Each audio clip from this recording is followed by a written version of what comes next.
Hey, everybody, welcome to No Vacancy Live. Anthony, I'm in Vegas again. Ha, ha, ha. You're not. I am in Vegas. I'm not in Vegas. I'm in Midwest Vegas. I'm in North Dakota. Yes. All right, let's get going. I'm Anthony. Welcome to No Vacancy Live. That's my friend Glenn. You're watching the #1 show in hospitality.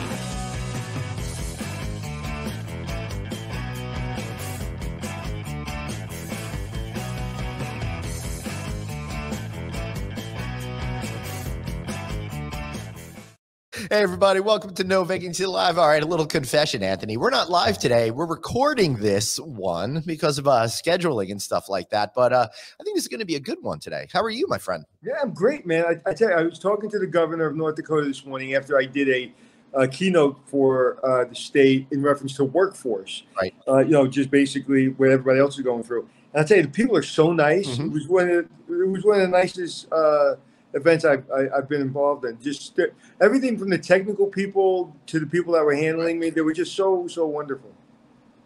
That's awesome. So, Anthony, I'm sorry to make you jealous that I'm here in Las Vegas, but I'm really excited today because Sahara is 70 years old this month. I mean, really super historic property, and that's where I am today. Did you ever have a chance to visit the original Sahara back in the day? No, I haven't. But if that's historic, that means we're not too close to being. It's too far from being historic. Dude, it opened in 1952. You're a little less historic than this property, you know? All right. Hey, Anthony, I'm really excited because Radisson Hotels is now part of the Choice Hotels family, making an investment in Choice Hotels an even better investment today. Of course, you got those great Radisson brands like Radisson Blue, Radisson Red, Country Inns and Suites, joining an incredible portfolio of brands with the Choice Hotels family, like Cambria, Comfort Inn and Suites, all the brands that you know, the ones that help you make money in your portfolio.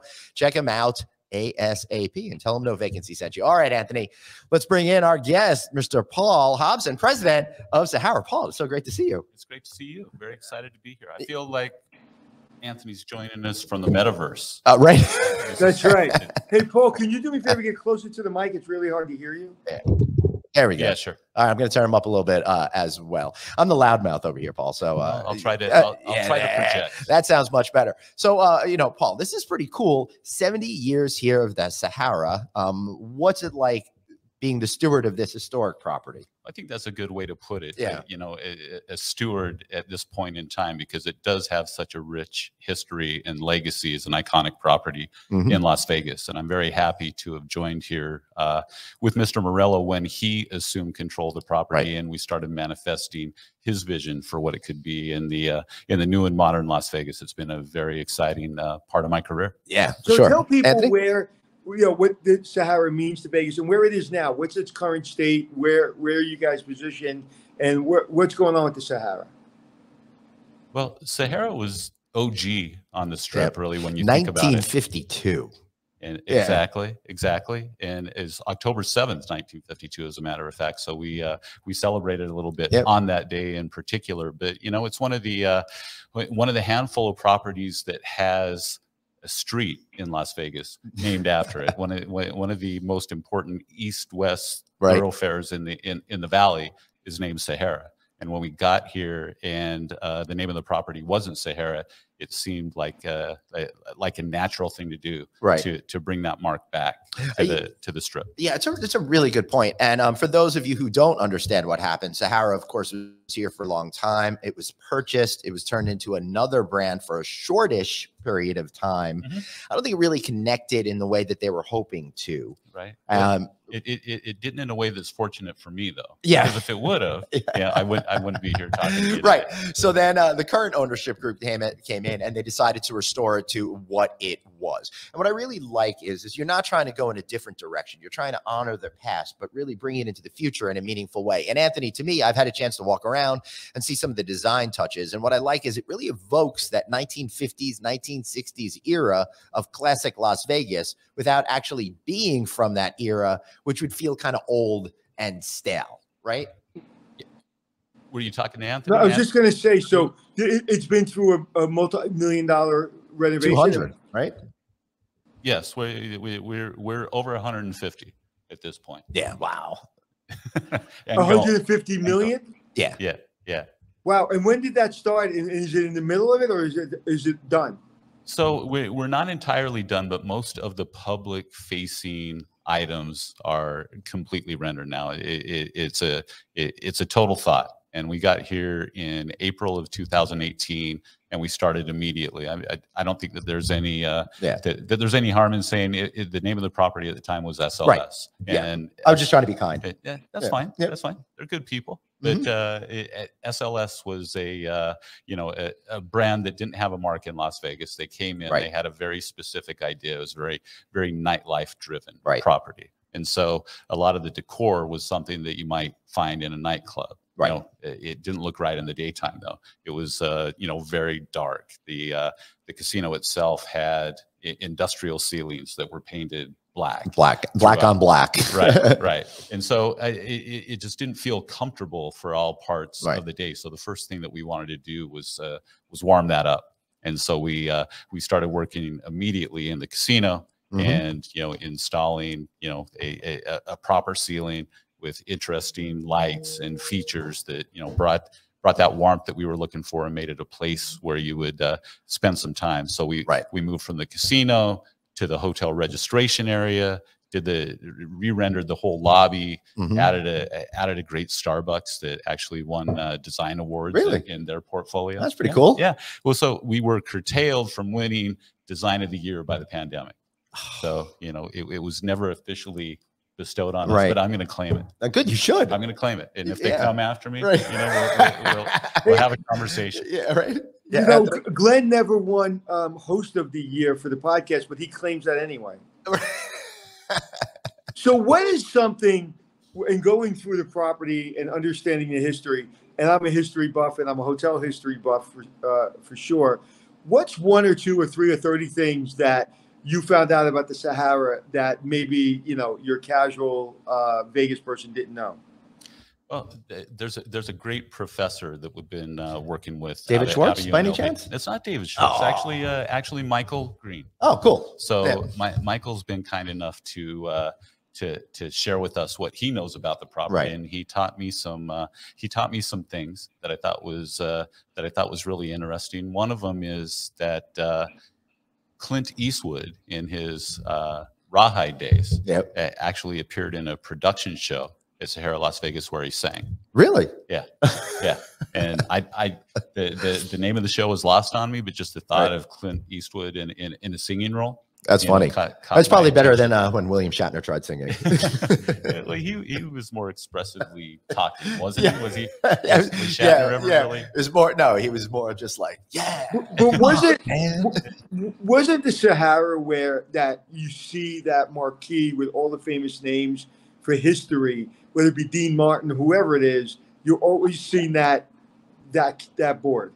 Yeah, I think the brand was really established in that Rat Pack era, and it's a really sort of rich font of celebrity here. Right, and it was fueled by not just people appearing here and performing, but the people that were in Las Vegas at the time would come here to see Louis Prima perform in the lounge, right, or that had come to see Don Rickles, tell jokes in that same lounge, and then they'd become part of the show. Then they get up with them and interact, and it was a really special time and a really special era, and it kind of established us as a brand in that vein. For sure. Now, Anthony, they partnered with the city. It looks like you got all these great photographs that came out of archives and stuff like that, and those feature a lot of the folks that performed here. And it is classic Vegas, like Liberace, for example. You can't get more Vegas than that particular era. I saw we saw the pictures of Don Rickles. We saw pictures of Elvis. It's like anybody who is anyone either was here or performed here or did both. That picture of the Beatles, apparently they stayed here when they played in Las Vegas and were originally supposed to play here, right? They were. So, in 1964 when they first made the States. Yep. They were booked to play at Sahara. By the time they got to Las Vegas, of course, they had become something of a sensation. You might have heard. Yeah. And so the forum here wasn't big enough for it, and they moved it to the Las Vegas Convention Center. But the Beatles were still staying here, and because they were so recognizable at that time and so likely to be mobbed, the management at the time moved slot machines up to their suite, so they could see what that was like to play slot machines. And there's a picture of them in their room with a couple of slot machines. The Fab Four, yeah, that's an iconic picture. That's an iconic picture. Yeah, I didn't know that was in the Sahara. Is the stage that people performed on in any way, has that been saved somehow, or that area? What is that area now? Is it still a lounge, or is it completely changed? No, the footprint of the theater is still in its original location. And right now we have Eddie Griffin in there weekly, and we have a really cool rock and roll show that performs called Reckless in Vegas, and they take a lot of the old standards that you would recognize and rock them up. Oh, that's cool. So that's a fun show. Who do you have in the theater weekly? Eddie Griffin. Eddie Griffin, the comedian Eddie Griffin. I thought you said Andy Griffin. I think he died. I thought you said Andy Griffin. So, Anthony, one of the cool things is, for example, the ceilings here. It looks like they put a lot of effort into creating with real wood, like sculptured ceilings and stuff like that. And it's kind of, to me, again, to use the word evoke, because it's not actually it. It gives you the feeling of kind of like the desert sands of Morocco and stuff like that, right? No, I'm glad that is coming through to you. That's registering, because it really is sort of trying to bring in some of those colors and features and waves of the sands of the desert. Yeah, and the other cool thing that I loved here, Anthony, in terms of that decor, is they're taking styles from that 50s and 60s era, but I don't think they're necessarily original pieces, right? But it all seems much more clean, much more modern, much brighter, and it creates that sensation of that era without actually being hamstrung by the lack of technology and the lack of amenities that we had back then. Right. Well, it was developed sort of that mid-century, architecture. Right. phase. And I'm sure people would go up to the roof and watch the atom bombs explode. Yeah. Right. Yeah. As far as I know. Yeah. Right. Yeah. A lot of people don't know that. A lot of those shapes are recognizable. Yeah. Anthony, go on. What was that? A lot of people didn't know there used to be atom bomb explosion parties. Yep. It's Wear crazy. your sunglasses. So I'm guessing since I haven't been through the Sahara, that means you guys don't have a poker room. No, they do. We do have a poker room. It's an 8-table poker room. It was one of the features that we added, and we thought that it would really sort of complete the amenities in the casino. But it's very, very nice. It's very very plushly outfitted. A lot of video, has a giant LED screen that we can put multiple games on at the same time. So it must be a cash room. It's not a tournament room. There's no tournaments? We do both. All right. I'll be there. Yeah. So, now he's excited.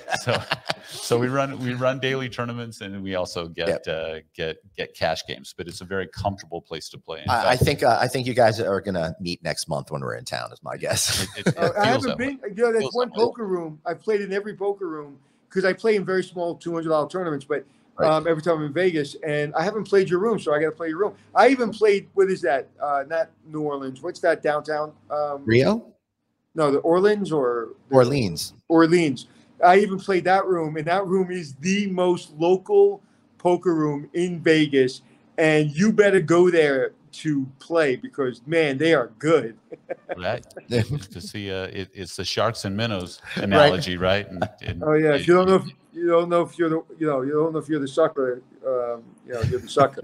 But I'm looking forward to seeing it. And so, how has it been to take this iconic hotel, and with all the other big hotels, and with the other one company, it starts with an M and ends with an M, owning 99% of everything out there? How do you position yourself in that? Don't forget El Dorado. What's that? Well, don't forget El Dorado, which owns Caesars. There is a couple of other companies in town. Yeah, but how do you position yourself? Yeah, it is a very competitive landscape for sure. And we're not one of the big boys that is, you know, supported by a very large corporation. Yeah, I'm staying at a hotel that's got like 7,000 rooms. You know?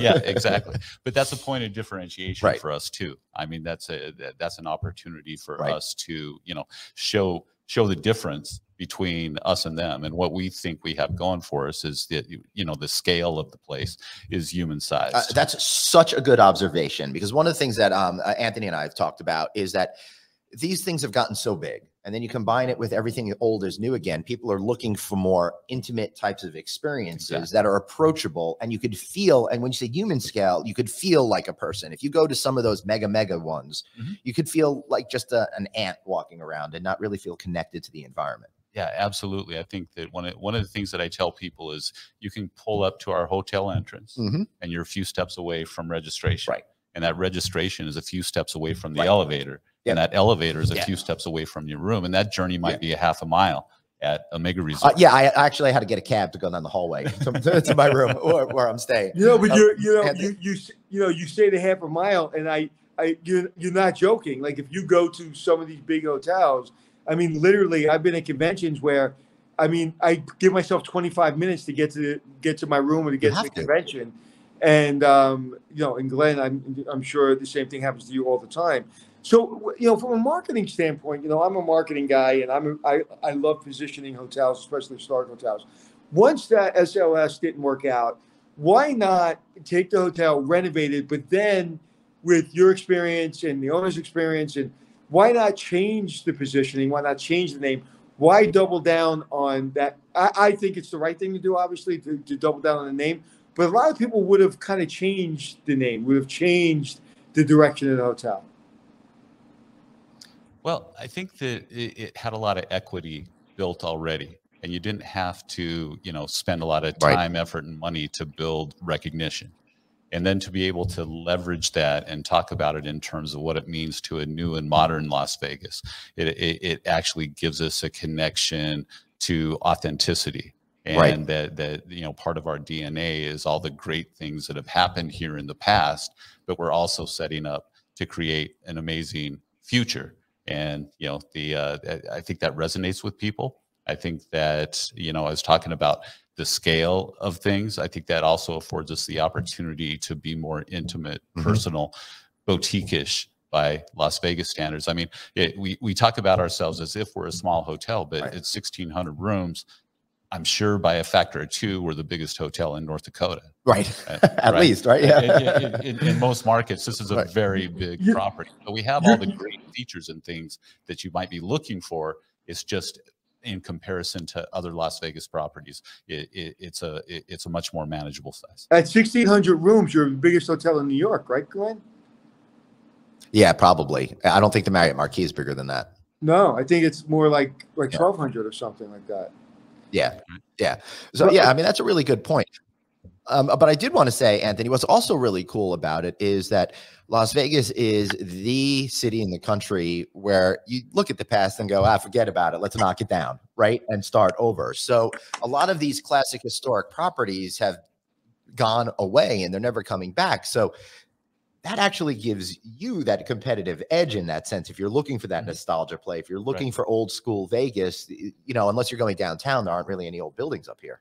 Well, either by luck or circumstance, that's the way it turned out. I mean, it's really neat that the original hotel tower is still incorporated in this property, and then the second tower that was built, you know, in the 60s is still here, and then the third tower that was built in the 80s is still here. And it's you know, as the investment shifted south, it preserved a lot of these features here. And, you know, there's and it gave us a lot of history to work with. I think it might have been different if the development at that time was coming to the north. Somebody might have seen the benefit of raising it and starting over again. Or it could have been like the Riviera Horror Story, where it gets raised to become a parking lot. You know, that's That's just absolutely tragic. Yeah, so well, it's too bad to lose your history like that. Yeah, as a community, it really is. But that's the thing really of the city, that people don't really think about that history and preserving it in the same way. And hopefully that's something that you guys are going to be able to do over here as you take it into this next generation. Oh, absolutely. Yeah, and it's part of our thoughts on the whole on the whole property. So you guys are you're actually at a pretty good location for the future of Las Vegas. You're right behind the convention center, correct? Right? They're expanding to it by the monorail, which is a great, transportation option that, keeps us in the conversations for all those citywides that are happening there. Yeah, that's really important. And then there's a lot of development that's happening now all around here. Fontainebleau is finally up and running again, and hopefully. Right. And you've got right now there's not a casino across the street, but you got great musical festival grounds right across the street, which is probably bringing traffic in as well. Yeah, we just had a really big concert there last weekend, and they're finishing it off this weekend with one more performance. And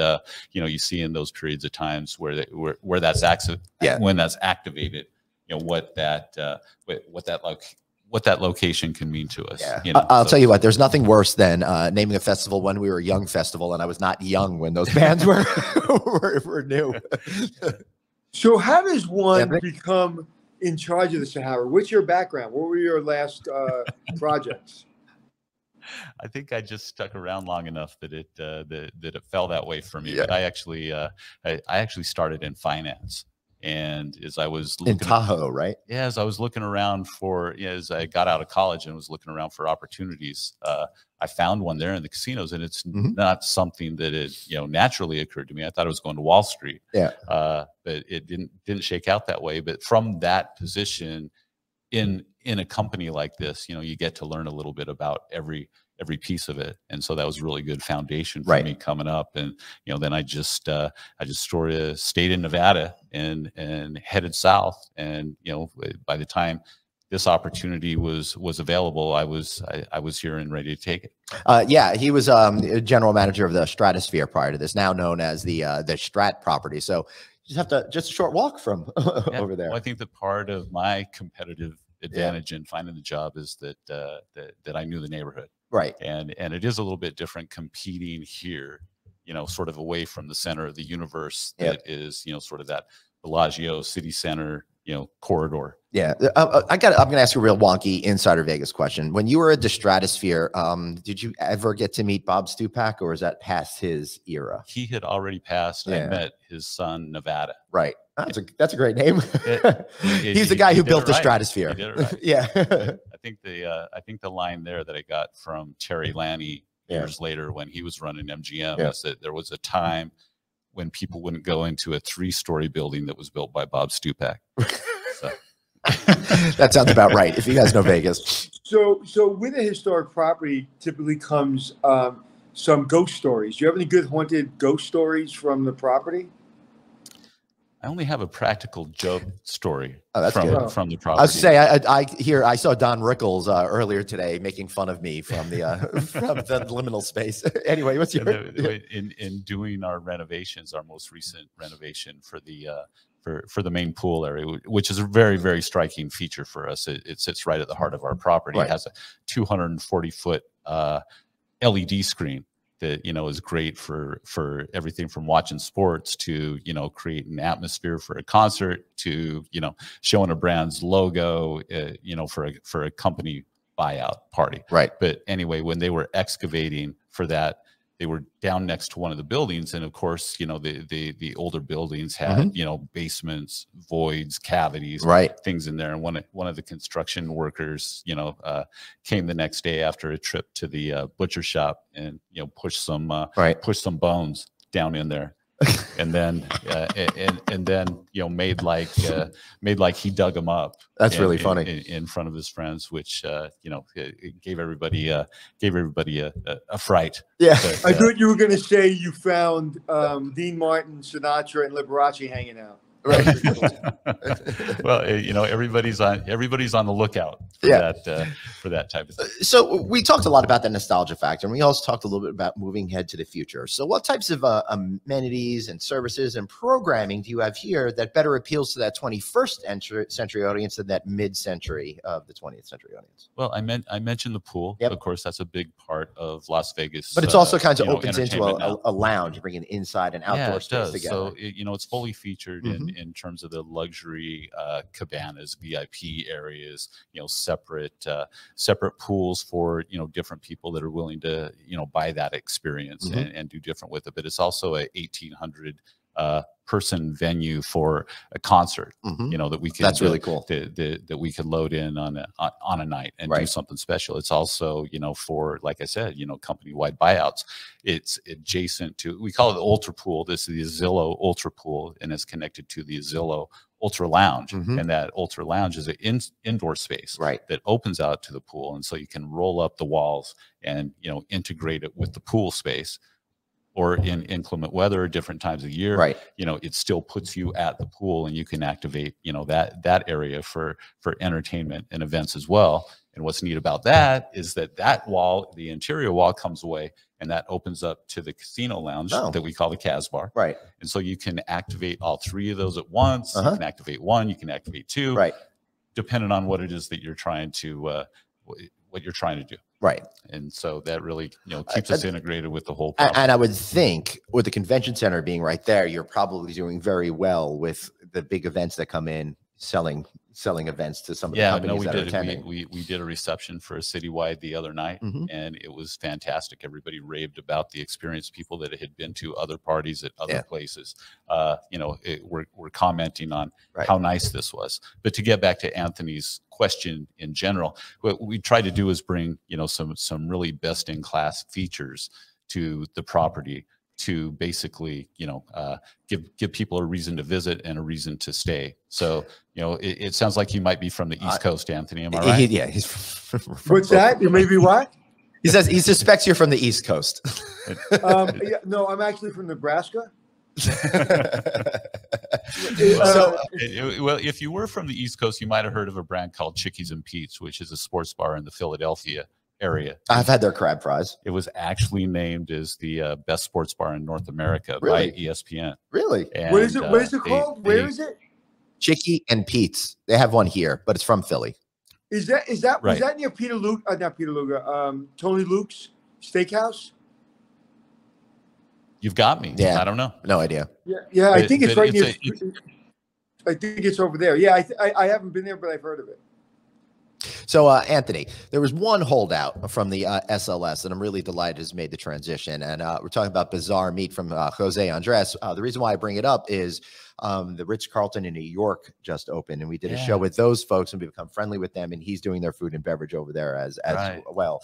Awesome. Must be really great to be able to continue to work with him through this brand changing. Yeah, it's been amazing. And, you know, as his star has grown in terms of what he, you know, sort of brings through philanthropy. From the time he opened that place to now, it's been, wow. I mean, he blew up, and it was nice to be able to retain that brand. All the brands that were here when we got here were part of the SLS family. He actually bought Bizarre Meats, like the part that he didn't own that SLS owned. He bought it. So we were able to continue with him exclusively. That's great. You know, at Bizarre Meats, and it's such a touchstone for the property. It's one of the it's really one of the greatest restaurants in the world, and gives people a reason to come and check it out. But around that, we rounded it out with great food offerings. Well, let's do that next month when we come in. Yeah. So what's the most bizarre meat you've had there? It's bizarre, not bizarre. You shop, not that it's strange. I know, but it really is a celebration for the carnivore. And there's a lot of really fun and interesting things that they put together in a way that you would never imagined, but it really opens your eyes to the possibilities.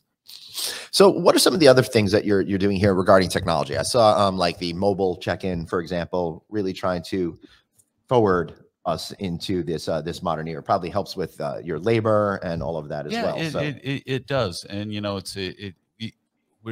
we talked about scale. So we're not at a scale where we can be at the bleeding edge of that sort of thing. But as stuff develops and accelerates and becomes an expectation of the guests, you know, you'll find that there's people that can provide that for you. And, you know, we like to partner with folks that, you know, can work on this particular problem. And so that company that had that solution for us wasn't developed to a point where we could use it in this environment. And so we worked with them to round out, you know, the features and the capabilities of it so that we could. So it worked for them. It worked for us. It's a great partnership. So we look for, you know, opportunities like that to advance, you know, advance the cause. But, you know, we aren't at a scale where we're going to be developing and finding right. our own that makes solutions sense for that. Yeah, Anthony. No, I just got that question today in the Q&A session, and they were asking, what's going on with technology and hospitality? And like I said, before the pandemic, it was 10 years out before everybody really was doing it.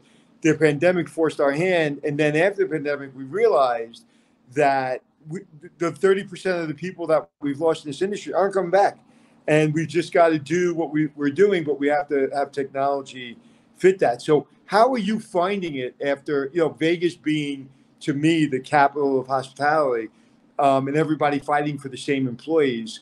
So how are you finding it today with labor shortages?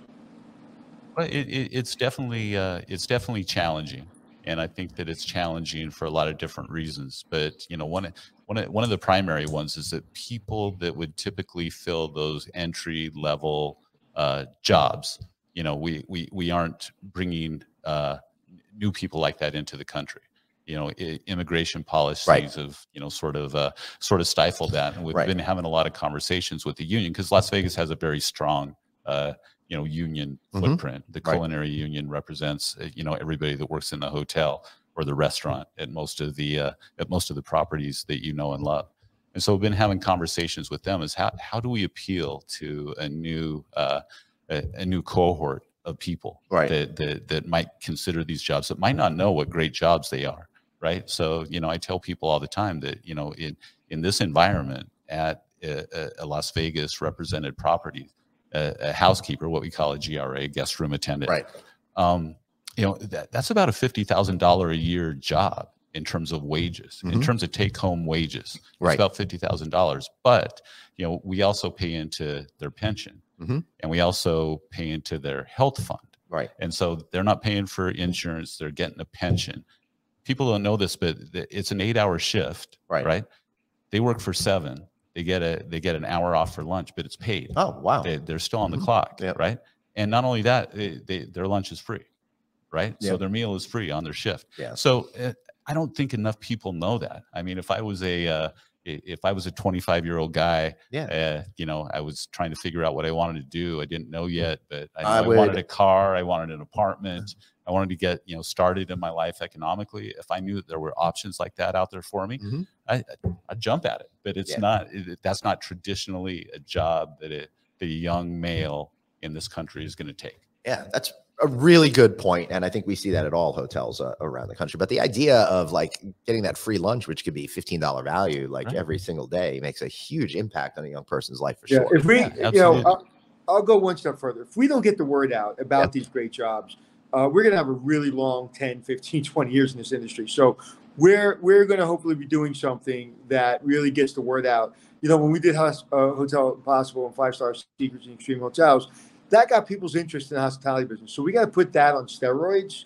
And so hopefully this year you'll see that. We've really got to celebrate this industry. And not only you can go from that position, but I mean, you can be accelerated pretty quick nowadays. What used to take you 10, 15 years. And I know Vegas is relatively slow to really, really, really climb. Post-pandemic, what used to take you 15 years ago could take you 7 years. I think that's a great observation, and I think that I would push back a little bit on the idea that Las Vegas is slow in that regard. I think that it's accelerated here as well, and I also think that one of my favorite stories is that there's a gentleman that works here. He has a culinary job. He and his wife both have a culinary job. They've worked in Las Vegas for 25 going on 30 years, and they've raised a family of 5 kids on that combined wage, and those kids are now pillars of the community. One of them went to Stanford, is an anesthesiologist, lives in a $5 million house in the hills. One of them's a realtor, does very well. One of them just retired from the Navy, defended our country, retired as a captain. It's just amazing, the platform that's created by this, that you can launch your family from. And, it's really that people forget. Yeah, well, they forget what America was built on, right? That's what's happening in the country right now. That's what America is built on. We all forgot that is exactly what you just said, and you're talking about specifically the hospitality, specifically to Vegas, specifically to this family, but that is America. And this industry allows that. Look what this industry has done for all of us. And if we don't celebrate it and we don't really talk about and show, and I think one of our failures is when we do put people into a position, we promise them a career, we give them a job. Our job is to really show that there's so much more. I mean, it took me 30 years to figure out how this whole system works, from franchising, development, financing, design. I didn't know any of this stuff. And it took me 30 years to figure it all out. We need to teach that, show that, and really celebrate that early on people's career. Point taken. I agree. Yeah. So I got one last question for you. I don't even know if you can answer it, but with all the different transactions that are happening in town, this mega resort was sold, that mega resort was sold. And I was talking to an executive yesterday about opportunities to switch companies and stuff. Does that cause a lot of people to say, I'm going to leave, and then give you more opportunity to hire those types of folks? Or is it more of a non-negligible kind of a issue? I would qualify it as being negligible. Yeah. Yeah. I think that there's I think that there's a lot of people that would prefer to work in a large corporate environment. I think that there's people that would rather work in a more entrepreneurial environment. Right. I think the entrepreneurial opportunities are changing and are limited. Like, you're not going to find as many of those. So it's more of a self-selecting thing. If someone is already working at that type of property, they're more likely to stay at that type of property, right? Because it fits their personality. And on a consolidation like that, you're not losing very many jobs at the property level, right? The corporate function might sort of be absorbed by the because I was having some conversations with some execs, and it's more like the top level people. Are they going to stay there, or are they going to get moved to a different position within the mega corporation and that kind of stuff? But most of the line people wind up just staying there.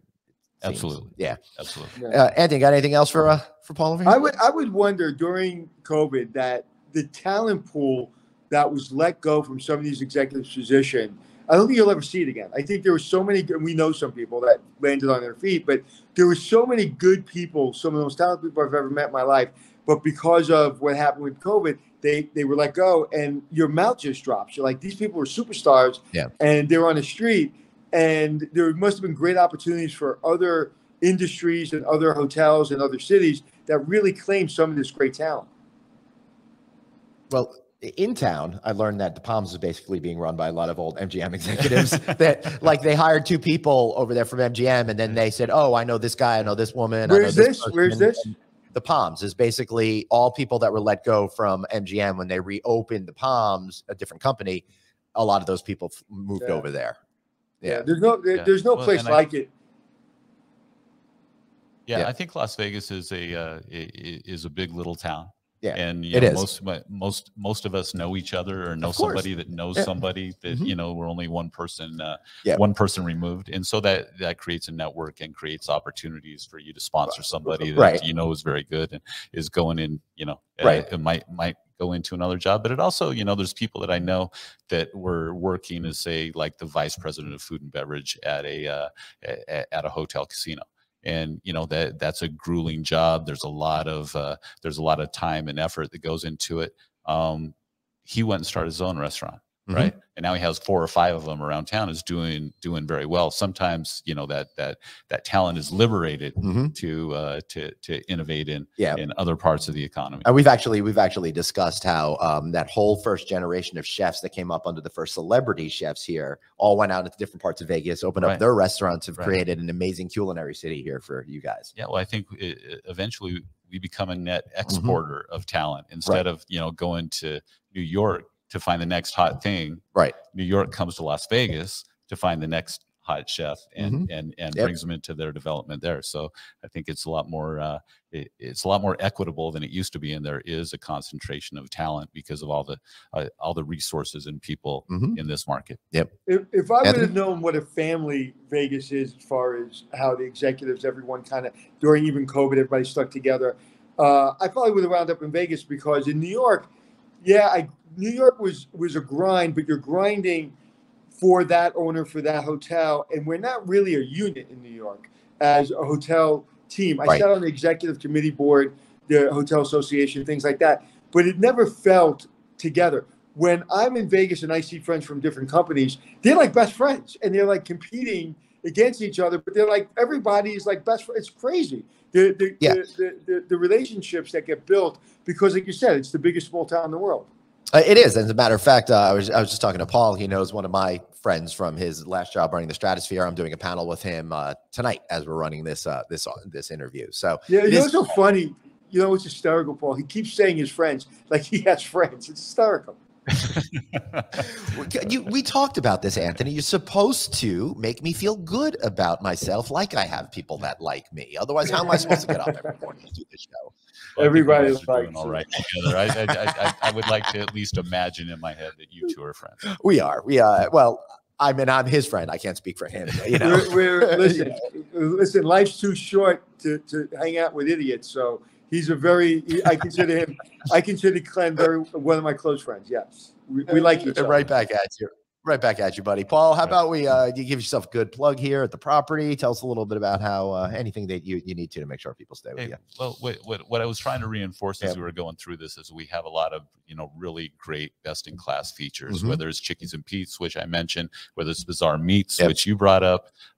We just opened a restaurant called Bala Italian Soul with a chef named Sean McLean, James Beard Award winner. Used to have Sage at Aria. Oh yeah, that was great. Very, very well known, very well renowned. Is doing an amazing job in that brand new Italian restaurant, which really fills a nice gap for us between the casual dining and the fine dining of Bizarre. You'll find this, and one of the reasons that we wanted that restaurant is that Magic Mike Live appears here nightly, which is a great female celebration show that they come out to celebrate weddings, to celebrate birthdays, to celebrate divorces. But in a really fun production show that just really vibrant, a lot of energy. So we have hundreds of women coming here every night that we're rounding out the features to make sure that they find a lot of fun things that appeal to them to do while they're here. I got to admit, I was a little embarrassed when you said that I should star in that show tonight, but they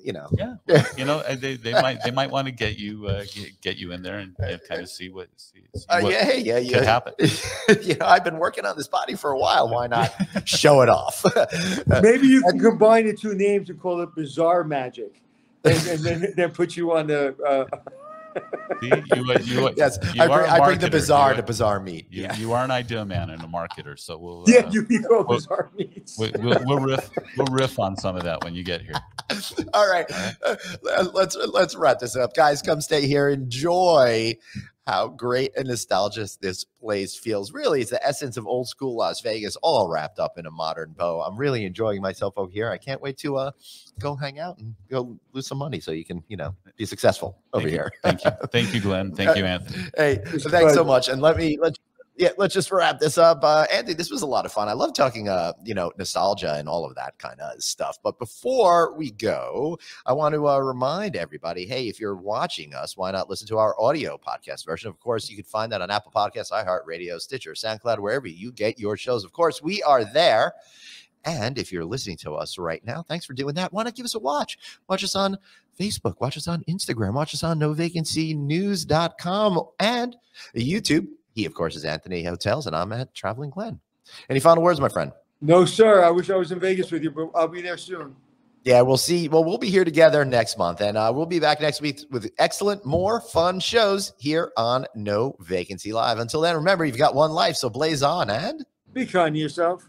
See you all tomorrow or next week.